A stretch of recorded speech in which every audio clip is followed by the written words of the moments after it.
Write 8051C program to get the status of bit 1.2. Save it and send it to the pin 2.5 continuously.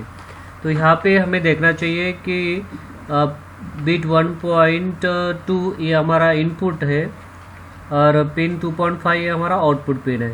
यहाँ पे बता दिया है कि स्टेटस जो है पिन 1.2 का चेक करना है और जो भी स्टेटस रहेगा वो पिन 2.5 को कंटिन्यूसली सेंड करना है। तो इसके लिए हमें प्रोग्राम लिखना है। हैश इंक्लूड रजिस्टर 51.h, ये तो बाय डिफ़ॉल्ट आता है यहाँ पे। उसके बाद हमें पिन 1.2 के लिए S bit type data type लिया हमने, और इन बिट ये जो है इसका वेरिएबल नेम है। हम कोई भी लेते हैं, लेकिन एज पर द फंक्शन अगर हम लेते हैं तो वो हमें अंडरस्टैंड करने के लिए कभी प्रॉब्लम नहीं होगा। In bit is equal to 1.2 and then S bit out bit 2.5 है हमारा आउट बिट है, इसके लिए हमने यहाँ पे लिया out bit is equal to 2.5 bit M bit.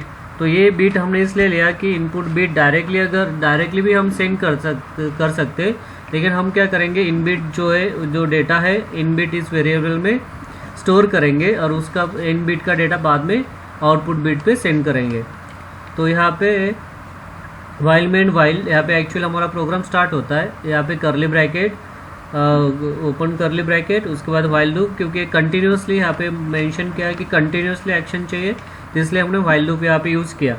तो वाइल लूप में हम लिखते हैं, वाइल लूप का एक करली ब्रैकेट यहाँ पे ओपन किया, M bit is equal to in bit. तो इसका मतलब get the bit from the pin 1.2। तो इन बिट का जो भी डेटा रहेगा दैट मीन्स 1.2 का डेटा वो एम बिट इस वेरिएबल में स्टोर होगा।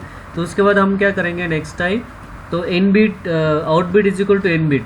इसका मतलब ये होता है कि एम बिट का डेटा आउट बिट में स्टोर हो गया, तो या ट्रांसफ़र हो गया, शिफ्ट हो गया।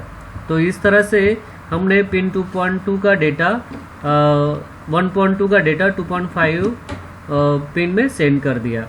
तो इसके लिए यहाँ पे हमने क्या किया, एक करली ब्रैकेट वाइल लूप का क्लोज किया और यहाँ पे मेन का।